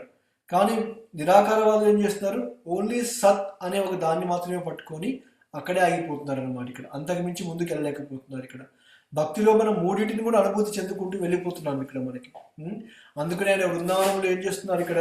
వాళ్ళ గోప బాలకులతో ఆడుకుంటున్నాడు, గోపికలతో నృత్యం చేస్తున్నాడు ఇక్కడ. యశోదమాత ఉన్నా కానీ వెన్నను దొంగతనం చేస్తున్నాడు. ఇవన్నీ కూడా మనకి ఏమైపోతున్నాయి? ఎంతో ఆనందాన్ని ఇస్తున్నాయి అన్నమాట ఇక్కడ. అంటే ఎందుకు చెప్తున్నారు ఇక్కడ? ఈ విధంగా భగవంతుని యొక్క రూపం పైన ధ్యానం చేయవచ్చు అని చెప్పేసి చెప్పడానికి అనమాట ఇక్కడ. మనకి ఈ విధంగా మనం విన్నప్పుడు ఏమైపోతుంది ఇక్కడ? ఓ, ఇలా ఉంటాడా భగవంతుడు, ఇలా చేస్తాడా అని చెప్పేసి మనం ఎంతో ఆనందాన్ని పొందే అవకాశం కూడా కలిగిపోతుంది ఇక్కడ. మనం ప్రతి సంవత్సరం కూడా దామోదర లీల గురించి మనం చెప్పుకుంటున్నాం ఇక్కడ. విన్న విన్న లీలలే మళ్ళీ మళ్ళీ వింటున్నాం ఇక్కడ. కానీ ఎప్పుడైతే కృష్ణుడు ఇలా వెన్న దొంగతనం చేశాడు, ఇక్కడ యశోదమ్మ పట్టుకుంది, ఇక్కడ తాడుతోని కట్టేసింది, ఇక్కడ కృష్ణుడు ఏడుస్తున్నాడు అని చెప్పేసి విన్నాం అనుకోండి, మనకెంతో ఆనందం అనేది కలుగుతుంది ఇక్కడ. అదే భౌతిక ప్రపంచంలో ఎవరైనా దొంగతనం చేశారనుకోండి, వాని గురించి ఎప్పుడు మనకి ఒక దయ అనేది ఉండదు ఇక్కడ, మనకి వాడిని శిక్షించాలని అనిపిస్తుంది అనమాట ఇక్కడ. కానీ భగవంతుని యొక్క లీలలు ఆ విధంగా కాదు. ఈవెన్ దొంగతనం చేసినా కానీ ఆయన లీలలు విన్నప్పుడు ఏమైపోతుంది, మనకి ఆనందాన్ని ఇస్తున్నాయి అనమాట ఇక్కడ. అది భౌతికమైన లీలలకి, భౌతికమైన పనులకి, ఆధ్యాత్మిక పనులకి తేడా, వ్యత్యాసం ఇదే ఉంటుంది అనమాట ఇక్కడ. కాబట్టి ఈ విధంగా భక్తియుత సేవా విధానాన్ని ఎప్పుడైతే మనం పాటిస్తామో అప్పుడు ఏమైపోతాము, ఆనందాన్ని, అనుభూతిని కూడా పొందే అవకాశం అనేది కలిగిపోతుంది ఇక్కడ. కాబట్టి అప్పుడు భగవంతుడు ఏ విధంగా చిరునవ్వులు చిందించుకుంటూ, వేణువును వాయించుకుంటూ ఆ రాధారాణి యొక్క సహచర్యాన్ని ఎలా ఆనందిస్తున్నాడు అనే దాని గురించి, ఈ అచ్చా విగ్రహ రూపాన్ని ఎప్పుడైతే మనం దర్శిస్తామో అప్పుడు మనం అనుభూతి పొందవచ్చు అనమాట ఇక్కడ. ఇప్పుడు మందిరానికి వెళ్ళామనుకోండి, రాధాకృష్ణుని చూస్తుంటాం ఇక్కడ. అంటే ఇక్కడ వాళ్ళు ఇక్కడ ఇలాంటి రూపంలో భగవంతుడు గోలోకంలో కూడా లీలలు చేస్తున్నాడు ఇక్కడ. కాకపోతే ఏంటి, ఇక్కడ మన కోసము భౌతిక ప్రపంచంలోకి వచ్చేసి ఈ యొక్క అచ్చా విగ్రహ రూపంలో ఆనందాన్ని మనకు కల్పిస్తున్నాడు అనమాట ఇక్కడ. ఆ విధంగా మనం అర్థం చేసుకోవచ్చు ఇక్కడ మనం. కాబట్టి మనం భగవంతుని గురించి ఎప్పుడూ శ్రవణం చేస్తూ ఉండాలి ఇక్కడ మనకి. అందుకని ఇక్కడ ఏం చెప్పారంటే, ఈ భగవంతుని యొక్క లీలలు అనేది ఊహా కల్పితాలు కాదని చెప్పుకున్నాం ఇంతకుముందు కూడా. ఇవి కాల్పనిక కథలు కాదు ఇక్కడ, ఇవి నిజంగా జరిగిన వాస్తవాలు అన్నమాట ఇక్కడ మనకి. అందుకనే ఇక్కడ ఈ యొక్క భగవంతుని యొక్క చైతన్యాన్ని పెంపొందించడానికి శాస్త్రాల్లో ఎన్నో రకాలుగా మనకి జ్ఞానాన్ని ఇవ్వడం జరిగిపోయింది ఇక్కడ. మన యొక్క చైతన్యాన్ని, భౌతిక చైతన్యాన్ని మనం ఏం చేయాలి, కృష్ణ చైతన్యంలో ఉపయోగించాలన్నమాట ఇక్కడ. అందుకనే ప్రభుపాద వారు దీనికి ఏం చెప్పారు, కృష్ణ చైతన్య సంఘం అని చెప్పేసి అన్నారు ఇక్కడ. అంటే ఇక్కడ మన చైతన్యం అనేది కృష్ణుని యొక్క భావంలో ఉండాలని చెప్పడమే దీని యొక్క అర్థం ఇక్కడ మనకి ఇక్కడ. అందుకనే భగవంతుడు ఏం చెప్పాడు భగవద్గీతలో, జ్ఞానం పరమగుహ్యమే యద్విజ్ఞానం సమన్వితం నరస్యం తతంగచ్చ గృహాన గదీయమ్య అని చెప్పేసి చెప్పడం జరిగిందనమాట. అంటే ఇక్కడ శాస్త్రాల్లో ఏదైతే వర్ణించబడిన జ్ఞానం ఏదైతే ఉంటుందో అది చాలా పరమ రహస్యమైనది ఇక్కడ మనకి. ఓకే, గుహ్యం, గుహ్యతరం, గుహ్యతమ అని 3 రకాలుగా ఉంటాయి జ్ఞానం అనేది ఇక్కడ మనకి. కాబట్టి ఈ విధంగా భగవంతుడు ఏం చెప్పాడు ఇక్కడ, ఈ భగవంతుడి గురించిన జ్ఞానం ఏదైతే ఉంటుందో అది చాలా పరమ రహస్యమైన జ్ఞానం అని చెప్పేసి అంటున్నారు ఇక్కడ మనకి. కానీ ఎవరైతే భక్తి యోగంలో ఉంటారో వాళ్ళు మాత్రమే అనుభూతి పొందగలుగుతారని చెప్పేసి అంటున్నారు ఇక్కడ మనకి. కాబట్టి ఆ విధంగా ఈ యొక్క జ్ఞానాన్ని అంతగా నేను బోధిస్తున్నాను ఇక్కడ, వినమని చెప్పేసి కూడా భాగవతంలో భగవంతుడు చెప్పడం కూడా జరిగిపోయింది ఇక్కడ మనకి. అంతేకాదు ఇక్కడ మనకి భగవద్గీతలో కూడా అదే చెప్పాడు భగవంతుడు ఇక్కడ. అర్జునుడికి ఏం చెప్పాడు ఇక్కడ, నేను ఈ జ్ఞానాన్ని ఇస్తున్నాను ఇక్కడ, నేను ఈ జ్ఞానాన్ని తెలుసుకొని ఏదైతే నువ్వు మోహంలో ఉన్నావో ఆ మోహం నుంచి బయటపడమని కూడా చెప్పడం జరిగిపోయింది అర్జునుడికి ఇక్కడ. కాబట్టి అదేవిధంగా మనకు కూడా, మనం ఇప్పుడు మోహంలో ఉన్నాము, అజ్ఞానంలో ఉండిపోయాం అన్నమాట ఇక్కడ. మనము కూడా ఈ మోహంలో నుంచి బయటపడిపోవాలంటే ఏం చేయాలి, ఈ జ్ఞానాన్ని తీసుకోవాలి ఇక్కడ. ఈ విధంగా అయితే అర్జునుడు ప్రియమైన భక్తుడిగా మారిపోయాడు కాబట్టి కృష్ణుడు ఏం చేస్తాడు, అర్జునుడికి ఈ జ్ఞానాన్ని ఇవ్వడం అనేది జరిగిపోయింది అనమాట. అందుకనే చెప్పాడు ఇక్కడ, నువ్వు అన్ని ధర్మాలు వదిలిపెట్టేసి నాకు శరణాగతి పొందేస్తే నీ పాపాలన్నీ కూడా నేను తీసేస్తానని చెప్పేసి కూడా చెప్పడం జరిగిందనమాట ఇక్కడ. కాబట్టి ఈ బ్రహ్మాదిమూర్తి అనేది తప్పకుండా రహస్యమైనది. అంతేకాదు పరమాత్మ యొక్క సాక్షాత్కారం అనేది ఇంకా రహస్యమైనది. కానీ భగవంతుని గురించి అర్థం చేసుకోవడం అని చూస్తారా, అది ఇంకా అన్నిటికంటే అత్యంత గుహ్యమైనది అనమాట ఇక్కడ. 3 రకాలు చెప్పాను కదా, గుహ్యము, గుహ్యతర, గుహ్యతమ. గుహ్యతమ అంటే ఏంటి, ఇక్కడ భగవంతుని యొక్క తత్వాన్ని అర్థం చేసుకోవడం ఇక్కడ. గుహ్యతరం అంటే ఏంటి, ఇక్కడ మనకి పరమాత్మ తత్వాన్ని ఇక్కడ. గుహ్యము అంటే బ్రహ్మ యొక్క తత్వాన్ని అర్థం చేసుకోవడము గుహ్యం అన్నమాట ఇక్కడ. కాబట్టి మనం ఏం చేయాలి ఇక్కడ, మనము ఈ జ్ఞానాన్ని ఎప్పుడైతే మనం తీసుకుంటున్నామో భగవంతుని యథార్థంగా మనం అర్థం చేసుకోగల జ్ఞానం అనేది అత్యంత గుహ్యమైనది అనమాట. అది మనకి ఈ విధంగా మనం పొందగలుగుతున్నాం ఇక్కడ. ఈ సత్సంగం ద్వారా, ప్రభుపాదుల వారి యొక్క పుస్తకాల ద్వారా ఏం చేస్తున్నాం, మనము ఈ అత్యంత గుహ్యమైన జ్ఞానాన్ని మనకి ఇవ్వడం జరిగిపోయింది అనమాట. ఈ మహామంత్రం ఏదైతే ఉంటుందో ఈ మహామంత్రం చాలా విలువైనది ఇక్కడ. ఎవరికి పడితే వాళ్ళకి దొరకదు ఇక్కడ. ఓన్లీ కొంతమందికి మాత్రమే, ఎంతో మందికి మనం ఇస్తున్నాం ఇక్కడ, చెప్తున్నాం ఇక్కడ. కానీ ఎంతమంది జపం చేస్తున్నారు ఇక్కడ అంటే ఎవరు చేయట్లేదు ఇక్కడ. వాళ్ళకి రోజులో ఎన్నో పనులు ఉంటాయి, ఎన్నో పనులు చేయడానికి సమయం ఉంటుంది ఇక్కడ. సినిమాలు, సీరియళ్ళు, లేకపోతే బయట వాళ్ళతో మాట్లాడడము, ఈ న్యూస్ పేపర్లు చదవడము, ఇవన్నీ ఉంటాయి తప్పిస్తే ఈ మహామంత్రాన్ని జపం చేసేంత సమయం మాత్రం ఉండదు ఇక్కడ. ఎందుకంటే ఆ మహామంత్రం దగ్గరికి వస్తారు జపం దగ్గరికి వస్తారు ఏమైపోతారు, అమ్మ ఇది నాకు అవసరం లేదు అని చెప్పేసి పక్కన పెట్టేస్తారు ఇక్కడ. కాబట్టి మనకు దొరికిన ఈ యొక్క జ్ఞానం ఏదైతే ఉంటుందో దీన్ని అత్యంత గుహ్యమైన జ్ఞానం అని చెప్పేసి అంటున్నారు ఇక్కడ. ఎందుకంటే ఇప్పుడు మిలిటరీలో టాప్ సీక్రెట్స్ ఉంటాయి ఇప్పుడు మనకి కదా, ఆ సీక్రెట్స్ అనేవి రహస్యమైనవి ఎవరికి పడితే వాళ్ళకి చెప్పరు ఇక్కడ.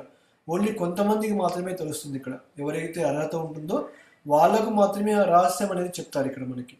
అదేవిధంగా ఈ భక్తిలో కూడా భగవంతుని అర్థం చేసుకోగల జ్ఞానం అనేది కొంతమందికి మాత్రమే ఇవ్వడం జరిగిపోయింది ఇక్కడ. కొంతమంది ఎవరైతే భక్తితో సేవ చేసుకోవాలి భగవంతునికి, ఈ భక్తి మార్గంలోకి రావాలి, లక్ష్యాన్ని సాధించాలి అని అనుకునే వాళ్ళు ఎవరైతే ఉంటున్నారో అలాంటి వాళ్ళకు మాత్రమే ఈ గుహ్యమైన జ్ఞానం ఇవ్వడం అనేది జరిగిందని చెప్పేసి అంటున్నారు ఇక్కడ మనకి. కాబట్టి ఎప్పుడైతే మన యొక్క మనస్సు ఇంద్రియాలు పూర్తిగా కృష్ణ చైతన్యంలో నిమగ్నం అయిపోతామో అప్పుడు ఏమైపోతామంటే మనము భక్తిని ఆస్వాదించగలుగుతామంటే ఇక్కడ మనకి. మన మనసు ఇంద్రియాలు నిమగ్నం కాలేదనుకోండి భక్తిని ఆస్వాదించలేము ఇక్కడ మనకి. కాబట్టి భక్తి అనేది మూఢ విశ్వాసం కాదు ఇక్కడ. చాలా మందికి భక్తి అనేది మూఢ విశ్వాసం. అంటే ఇక్కడ మనకి ఏదో చేయకపోతే ఏదో అయిపోతుంది అనే ఒక భయం అనేది ఉంటుందన్నమాట ఇక్కడ. మనం చెప్పుకున్నాం కదా ఇప్పుడు కొంతమంది ఏం చేస్తారు ఇక్కడ, ఈ పండగ చేయకపోతే ఏదో అయిపోతుంది ఇక్కడ, అది చేయకపోతే ఏమైపోతుంది అని ఒక మూఢమైన విశ్వాసంతో ముందుకెళ్ళిపోతున్నారు ఇక్కడ. కానీ భక్తితో సేవ అనేది మూఢ విశ్వాసం కాదు ఇక్కడ, ఇది శాస్త్రీయమైనది ఇక్కడ మనకి. ఎన్నో కార్యక్రమాల్లో పాల్గొన్నప్పటికీ కూడా సర్వకాల సర్వావస్థల్లో కూడా మన మనస్సు ఖచ్చితంగా భగవంతుని పైన నిమగ్నమై ఉండాలని చెప్పేసి అంటున్నారు ఇక్కడ మనకి. సర్వకాల సర్వావస్థల్లో కూడా అన్ని సమయాల్లో ఎలాంటి పరిస్థితుల్లోనైనా మన మనస్సు ఏం చేయాలంట, ఖచ్చితంగా శ్రీకృష్ణుడి పైన నిమగ్నం చేయమని చెప్పేసి అంటున్నారు ఇక్కడ మనకి. ఇక్కడ ప్రభుపాద వారు కూడా ఒక ఎగ్జాంపుల్ చెప్పేవారు అనమాట. ఇండియాలో స్త్రీలు ఇంటి పనుల్లో చాలా నిమగ్నమై ఉంటారు. ఎప్పుడు కూడా వాళ్ళు ఎల్లప్పుడూ కూడా ఏదో ఒక పని చేసుకుంటారు తప్పిస్తే వాళ్ళ జుట్టును మాత్రం చాలా చక్కగా దువ్వుకుంటూ జాగ్రత్త తీసుకుంటారని చెప్పేసి అనేవాళ్ళు అనమాట ఇక్కడ. ఎందుకంటే వాళ్ళకి దానిపైన నిమగ్నం అనేది ఉందన్నమాట, మనస్సు అనేది వాటిపైన ఉంది ఇక్కడ మనకి ఇక్కడ. ఎందుకు ఆ జడను మంచిగా అల్లుకొని మంచిగా ఉండాలని చెప్పేసి ఎప్పుడు భావిస్తుంటారు అనమాట ఇక్కడ వాళ్ళు ఇక్కడ. అదేవిధంగా మనం ఎన్ని రకాలుగా కార్యాల్లో నిమగ్నమైనప్పటికీ కూడా భగవంతుని యొక్క దివ్య స్వరూపాన్ని మాత్రం మరవకూడదు ఇక్కడ మనకి. ఎందుకంటే అది సంసిద్ధికి, అంటే సంసిద్ధి హరితోషణం. మనం ఏదైతే సిద్ధి చేస్తున్నామో దేనికోసము, భగవంతుని కోసం అనమాట ఇక్కడ. సో మనం ఎలాంటి పనిలో ఉండవచ్చు, ఏమైనా చేయవచ్చు, కానీ మనం మాత్రం ఎల్లప్పుడూ కూడా భగవంతుని యొక్క రూపాన్ని మర్చిపోకూడదు ఇక్కడ. ఆ దివ్య స్వరూపం పైన ఎప్పుడు కూడా ధ్యానం చేసుకుంటా ముందుకు వెళ్ళాలని చెప్పేసి కూడా చెప్పడం కూడా జరిగిపోయింది ఇక్కడ.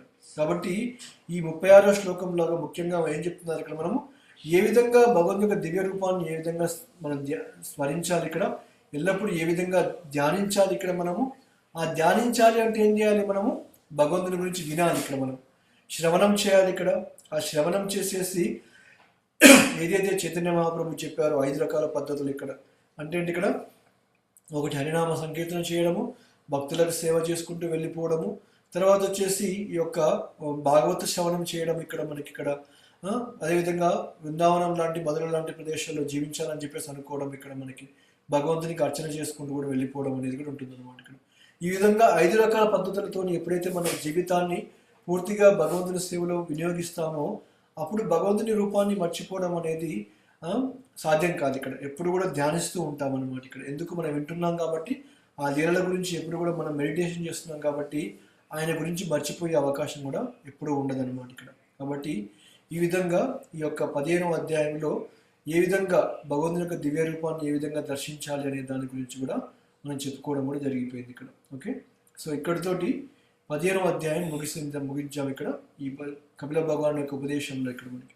నెక్స్ట్ 16వ అధ్యాయంలో ఈ యొక్క శుద్ధ భక్తుల యొక్క దివ్య వైభవములు ఏ విధంగా ఉంటాయని చెప్పేసి నెక్స్ట్ 16వ అధ్యాయంలో మనకి కపిల భగవానుడు చెప్పబోతున్నారు అన్నమాట. ఓకే, అది రేపటి సత్సంగంలో చర్చించుకొని ముందుకు వెళ్ళిపోదాం. హరే కృష్ణ.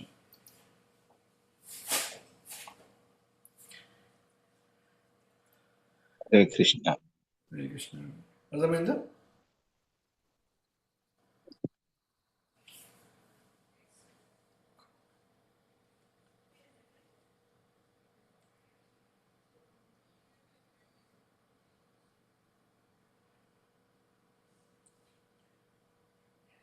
ఉన్నాయి మీకు ఏమైనా ప్రశ్నలు ఏమైనా ఉన్నాయా ఊరికన్నా?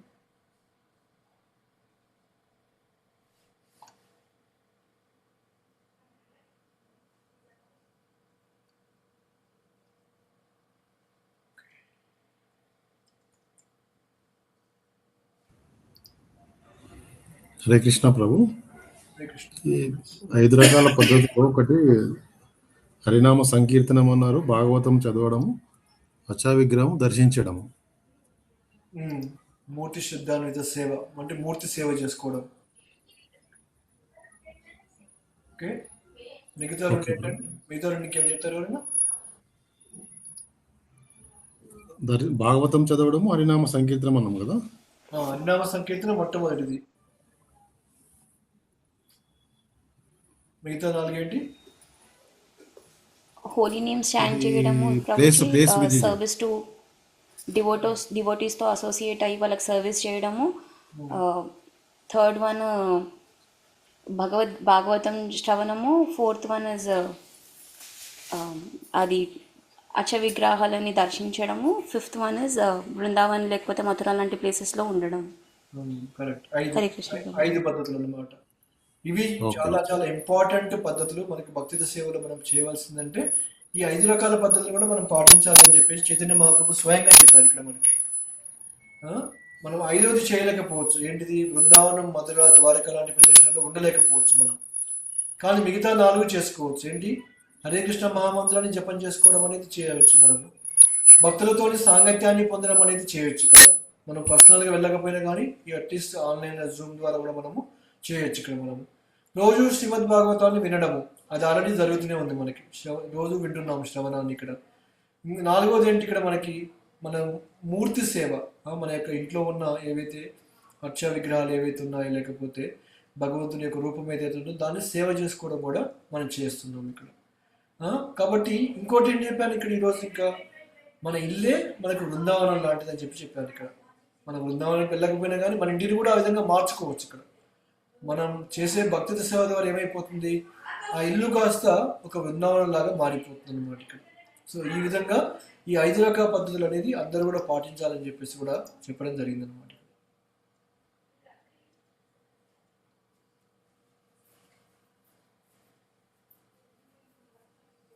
ఓకేనా?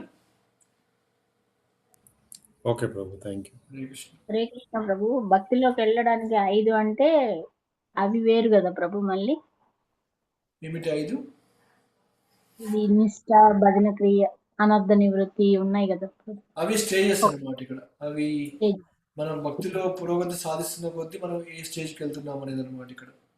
9 స్టేజెస్ అది ఇక్కడ మనకి. ఫస్ట్ శ్రద్ధతో మొదలు పెడతాము, తర్వాత వచ్చేసి సాధు సంఘంలోకి వస్తాము, తర్వాత భజన క్రియ చేస్తాము, అనర్థ నివృత్తి, తర్వాత నిష్ట, రుచి, ఆసక్తి, భావము, తర్వాత ప్రేమ. అవి 9 ప్రభు. ఇంకా 5 అన్నారు ఇంతకు ముందు. 5 చెప్పారు కదా. 5 చెప్పాను. ఇప్పుడు చెప్పిన 5 కదా మీరు చెప్పేది, ఇంకా వేరే ఉన్నాయంట. మీరు 9 నిష్ట, భజన క్రియ, అనర్థ నివృత్తి, శ్రద్ధ ఇవన్నీ 9 ఉన్నాయి ప్రభు. ఒక 5 అని అవి నవవిధ భక్తి విధానం అనుకుంటా మాతాజీ. అవి 9 అంటే 9 ఉన్నాయి. మళ్ళీ 5 కూడా ఉన్నాయి కదా అని ఒకసారి విన్నాను ప్రభు. నాకు గుర్తు రావట్లేదు. అంటే 5 అంటే ఏదైనా ఒకటి చెప్పండి మీరు, మీకు గుర్తుందేమని ఒకటన్నా. వీటిలోనే ప్రభు భజన క్రియ, నిష్ట ఇట్లా 5 ఉన్నాయి ప్రభు. 9ఏనా?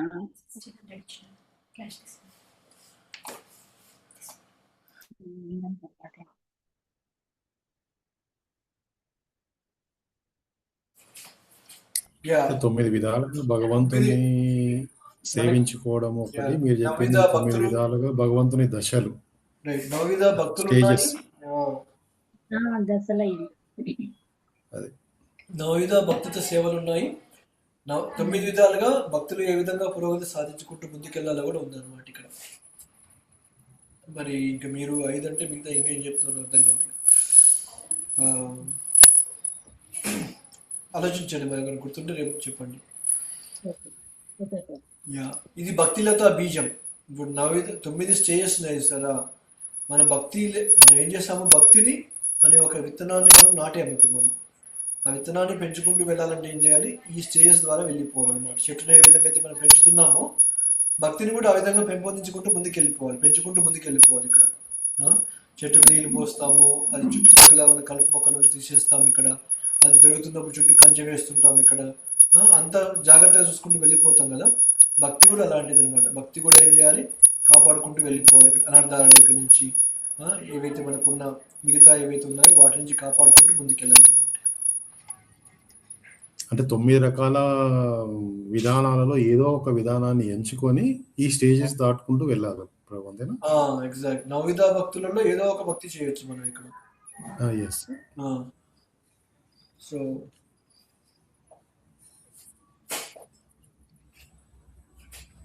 ఒకటి చేయొచ్చు, అంతకంటే ఎక్కువ కూడా చేయొచ్చు మనం.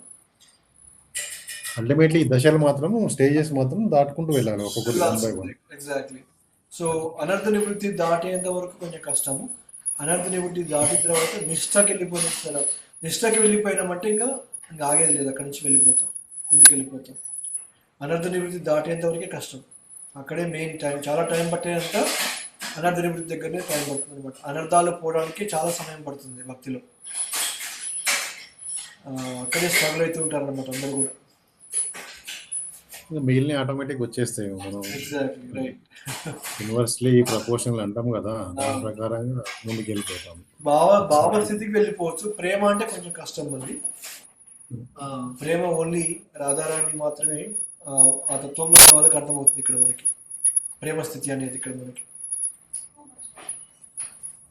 యా,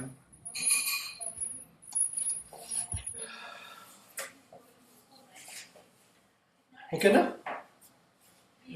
ఇంకేమన్నా ఉన్నాయా ఎవరికైనా ప్రశ్నలు?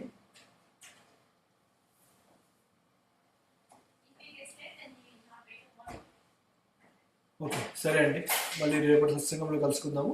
రేపు 10వ అధ్యాయాన్ని మొదలు పెడతాము ఇక్కడ. ఓకే, హరే కృష్ణ హరే కృష్ణ హరే కృష్ణ కృష్ణ కృష్ణ హరే హరే, హరే రామ రామ రామ హరే. శీల ప్రభుపాద కీ జై, అనంత కోటి వైష్ణవ బృంద కీ జై. ఓం తత్సత్. హరే కృష్ణ.